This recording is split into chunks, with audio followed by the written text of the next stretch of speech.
నమస్తే మగ్దుం గారు ఇద్దరు మాట్లాడారు, మీరంతా విన్నారు.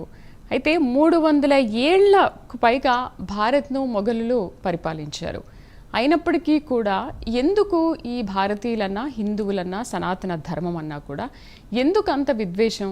మనం రీసెంట్గా మొన్న బైన్సాలో జరిగిన ఒక సిచ్యువేషన్నే చూసాం. జస్ట్ పాట వింటే మాత్రం ఏమైంది అంటే ఆ పాట వినే హక్కు కూడా హిందువులకు లేదా? ఎందుకు అంత ద్వేషం అంటారు? దీనికి ప్రధాన కారణం ఏంటి? బిస్మిల్లాహిర్రహమానిర్రహీం. అనంత కరుణామయుడు అపార కృపాశీలుడైనటువంటి అల్లాహ్ నామంతో ప్రారంభిస్తూ, నాకంటే ముందు మాట్లాడినటువంటి గురు సమానులు గౌరవ పావులూరి శ్రీనివాసాచారి గారికి, అలాగే నా తల్లి సమానురాలైనటువంటి పెద్దలు గౌరవనీయులు వేద సంస్కృతి సమితి నిర్వాహకురాలు, గతంలో మీరు కాశీ వేద పాఠశాలలో ప్రధానాచార్యులుగా పనిచేసినట్టుగా కూడా నాకు తెలుసు.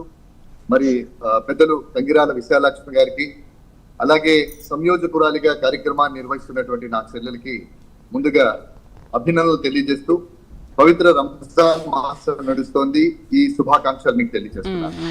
ఒక ఇంటలెక్చువల్స్ తో ఈ రోజు ఈ సమావేశం, ఈ డిబేట్ పెట్టడం అనేది నిజంగా హర్షించదగ్గ విషయం. ఎందుకంటే మీరిద్దరూ మాట్లాడిన తర్వాత ఇస్లాం ఏదైతే చెబుతుందో, ఇస్లాం ఏదైతే ధర్మాన్ని చెబుతుందో అవే మీరు చెప్పారు. మీరు ఉపనిషత్తులు అన్నారు, వేదాలు అన్నారు, సంస్కృతి అన్నారు, సాంప్రదాయం అన్నారు.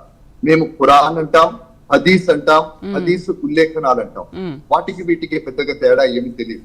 ఇకపోతే ఏదైతే వేద సంస్కృతిని గురించి మీరు మాట్లాడుతున్నారో, ఏదైతే సనాతన ధర్మాన్ని గురించి మీరు మాట్లాడుతున్నారో, అమ్మ మాట్లాడుతూ చెప్పింది సనాతనం అంటే అనాదిగా వస్తున్నటువంటి ఒక పరంపర, ఒక ఆచారం, ఒక సంస్కృతి, ఒక జీవన విధానం అని.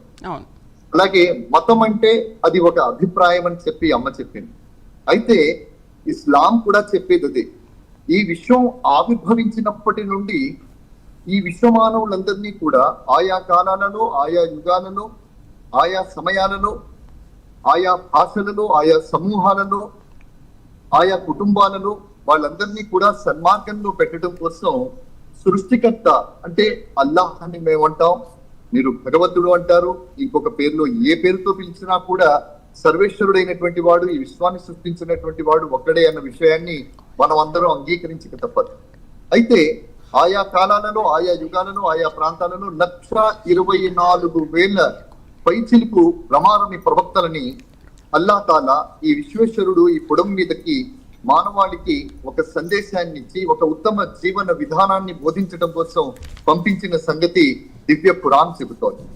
పురాణ్ ఉల్లేఖనాల ప్రకారం ఆది మానవుడిని మనం ఏదైతే చెప్పుకుంటామో, ఆదం అలైహిస్సలాం అనేటటువంటి వారు, హవ్వ అనేటటువంటి వారు, వీరిద్దరూ తొలితరం అంటే మొట్టమొదటి మానవులని చెప్పి ఇస్లాం ధర్మం చెబుతోంది. ఇక మీరు మాట్లాడేటప్పుడు ఎందుకు ఇంత ద్వేషం హిందువుల మీద అన్నారు. హిందువుల మీద ఉండేటటువంటి ద్వేషం అని మీరు డైరెక్ట్ గా చెప్పడం అనేటటువంటిది ధర్మం కాదని నా చెల్లెలకి, సంయోజకురాలకి నేను తెలియజేస్తున్నాను. ఎందుకంటే ఇప్పుడు ద్వేషించినప్పుడు దాన్ని స్వీకరించాలంటారా? అంటే మీరు డైరెక్ట్ గా మాట్లాడొద్దని అంటున్నారు కదా, సరే మీరు ద్వేషించడం వల్ల వచ్చే లాభాపేక్ష ఏంటి? డైరెక్ట్ గా ఎందుకు మాట్లాడొద్దని అంటున్నారు? ఒక విషయం చెప్పండి చెల్లెలు, నేను ఇస్లాం ధర్మం గురించి చెప్పడానికి నన్ను పిలిచారా, లేదంటే ఎందుకు ద్వేషిస్తున్నారు అని తెలుసుకోవడానికి నన్ను పిలిచారా? సరే, ఇప్పుడు మొఘలుల కాలంలో హిందూ ధర్మాన్ని, హిందువుల్ని అంతగా విద్వేషించడానికి కారణం ఏంటి? ఇప్పుడు మీరే అన్నారు, విశాలాక్షి గారు సనాతన ధర్మం గురించి, భగవద్గీత గురించి మాట్లాడారు. మా ఇస్లామిక్ లో కూడా ఇవన్నీ ఉంటాయి, రెండు చూస్తే సేమ్ అని చెప్తూ మాట్లాడుతున్నారు. మరి రెండు సేమ్ అయినప్పుడు విద్వేషించడానికి అక్కడ కారణం ఏంటి? ఎందుకు అంత ద్వేషించాలి అనేది అక్కడ క్వశ్చన్, అందరిది క్వశ్చన్.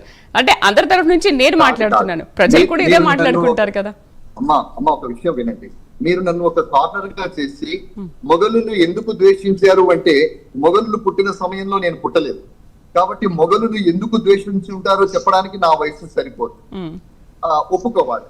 బ్రిటిష్ వాళ్ళ కాలంలో కూడా హింసించబడ్డారు అంటే, నేను పుట్టక ముందే బ్రిటిష్ వాడు దేశాన్ని వదిలిపెట్టి పారిపోయాడు, నన్ను చూసి భయపడి. కాబట్టి బ్రిటిష్ వాడు ఏం చేశాడు, మొఘలుడు ఏం చేశారని నేను చెప్పను. నేను చూసినటువంటి తరంలో, నా తరంలో నేనేం చేస్తున్నాను నేను చెప్తాను. మొఘలుడు ఈ దేశంలో మత మార్పిడులు చేశారనేటటువంటి విషయాన్ని మీరు చెప్తున్నప్పుడు, మొఘల్ సామ్రాజ్యం అంటాం మనం. మొఘల్ ఒక రాజ్య పరంపర. ఒక రాజు నుండి ఇంకొక రాజుకి సంక్రమించినటువంటి దేశ వారసత్వం అది. అయితే వాళ్ళు రాజ్యాకాంక్షతో తమ రాజ్యం యొక్క పరిధిని పెంచుకునేటటువంటి క్రమంలో చేసిన పోరాటాలే తప్ప ఒక ధర్మాన్ని కాపాడడం కోసమో ఒక మతాన్ని కాపాడడం కోసమో ముసల్మాన్లని కాపాడడం కోసమో ఎక్కడా చేసినటువంటి దాఖలా మీకు చరిత్రలో కనిపించదు. అయితే మసీదులు ఏమంటారు, దేవాలయాలు కూలగొట్టారు, పెద్ద పెద్ద పురాతనమైనటువంటి గుళ్లను కూలగొట్టారు. అంటే చెల్లె నీకు తెలియనటువంటి విషయాలు నేను కొన్ని చెప్పాలి. ఎందుకంటే 36 సంవత్సరాలుగా నేను ఒక సీనియర్ జర్నలిస్ట్ గా ఒక కేంద్ర ప్రభుత్వ రంగంలో నేను పనిచేస్తున్నటువంటి ఒక జర్నలిస్ట్ నేను.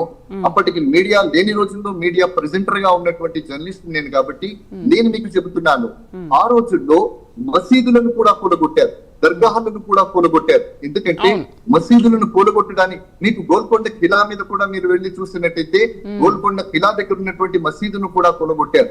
వాళ్ళది ఎప్పటికీ ఒకటే కాన్సెప్ట్, వాళ్ళ రాజ్యాన్ని విస్తరించుకోవాలి, వాళ్ళ రాజ్యాన్ని ఏమంటారు దాన్ని సుసంపన్నం చేసుకోవాలి, రాజులుగా వాళ్ళు స్థిరపడాలి అనేటటువంటి ఒక భావన తప్ప ఒక మతానికి సంబంధించినటువంటి భావన కాదు.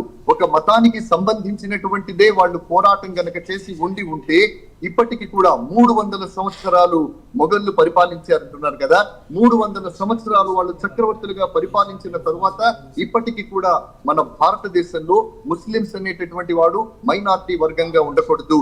ఈ గణాంకాల్లో మార్పు వచ్చి ఉండాలి. మీరు ఏ సనాతన ధర్మాన్ని గురించి అయితే మాట్లాడుతున్నారో, సనాతన ధర్మాన్ని గౌరవించమని చెప్పినటువంటి ధర్మం నా ఇస్లాం ధర్మం. ఏకో దేవ సర్వభూతేషు గూఢః సర్వవ్యాపి సర్వభూతాంతరాత్మః మనం చెబుతుంటాం. అదే ఖురాన్ చెబుతోంది, కుల్ హు అల్లాహు అహద్ అల్లాహు సమద్ లం యలిద్ వలం యూలద్ వలం యకుల్ లహు కుఫువన్ అహద్. ఏకేశ్వర స్వరూపుడైనటువంటి పరమాత్ముడు పరిశుద్ధుడు, పుట్టుక లేనివాడు, అతను ఎవరి నుండి జన్మం పొందలేరు, అతనికి అతనే సాటి, అతను ఎవరికి కూడా జన్మం ఇవ్వలేదు. నిజమైనటువంటి ముసల్మాన్ తో మాట్లాడండి, నిజంగా ఈమాన్ని ఆచరించేటటువంటి ముసల్మాన్ తో మీరు మాట్లాడి చూడండి.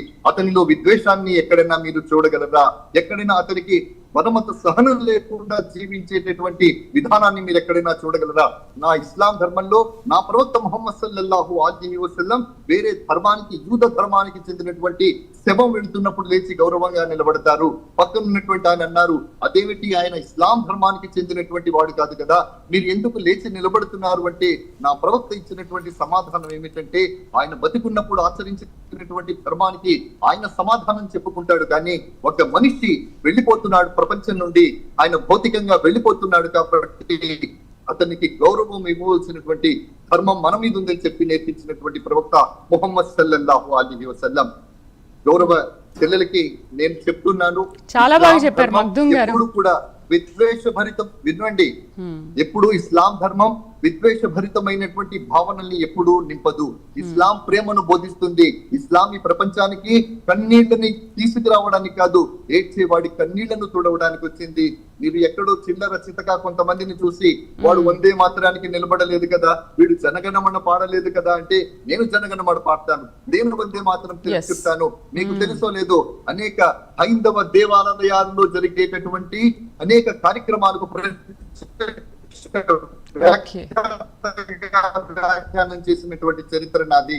ఈ మధ్య నేను మేడారంలో జరిగినటువంటి సమ్మక్క సారలమ్మకు మొత్తం 3 రోజుల పాటు ప్రత్యక్ష వ్యాఖ్యాతగా నేను వ్యవహరించాను. గిరిజన సంస్కృతి చెప్పాను, గిరిజన ఆచారం చెప్పాను, గిరిజన వ్యవహారం చెప్పాను, గిరిజన దేవతల్ని గురించి చెప్పాను. నన్ను అడగండి ఇస్లాం అంటే ఏమిటో చెప్తాను. ఇది నాకు నేర్పించినటువంటి ధర్మం. మీరు ఎవరినో పట్టుకుని వాడు వందే మాత్రానికి నిలబడలేదు కదా అంటే, వాడు నిలబడకపోతే ఇస్లాం ఏం చేస్తుంది? ఇస్లాం వచ్చినప్పటికీ వందే మాత్ర గీతం లేదు కదా. వందే మాత్రం గీతానికి నిలబడవద్దు అని చెప్పి ప్రవక్త సల్లల్లాహు అలైహి వసల్లం ఎప్పుడు చెప్పలేదు. ప్రవక్త చెప్పింది. మగ్దుమ్ గారు, మీరు ఇస్లామిక్ లో చెప్పారు. నా చెల్లెలా నువ్వు వినాలి. ఒక్క నిమిషం మగ్దుమ్ గారు, ఓకే నేను అడ్డొస్తున్నాను, ఈ విషయాన్ని నేను అడ్డొస్తున్నాను. ఇస్లామిక్ లో ఏముందో మీరు అనేది అంత క్లియర్ గా చెప్పినప్పుడు వాళ్ళు ఎందుకు పాటించట్లేదు? What I want to say is, I want to clarify what is Islam. Why you people are created already. మీరు బాగా చెప్తున్నారు. ఇస్లాం మత పెద్దలు అయి ఉండి మీరు ఇవన్నీ చెప్పడం మాకు చాలా సంతోషంగా ఉంది. ఎందుకంటే మాతో సమానంగా మీరు చాలా చక్కగా మాట్లాడుతున్నారు. నేను అనేది ఏంటంటే, మీరు ఇస్లాంలో ఏముందనేది ఇంత క్లియర్ గా చెప్పినప్పుడు వాడెవడో ఇలా మాట్లాడుతున్నాడు అని అంటే, మరి వాళ్ళకి తెలియదా మన ఇస్లాంలో ఏముంది, మనం ఏం ఆచరించాలి, ఏం పాటించాలి అనేది వాళ్ళకు తెలియదా? తెలిసి కూడా వాళ్ళు ఎందుకు ఇలా ప్రవర్తిస్తున్నారు? వాడికి తెలియదా అంటే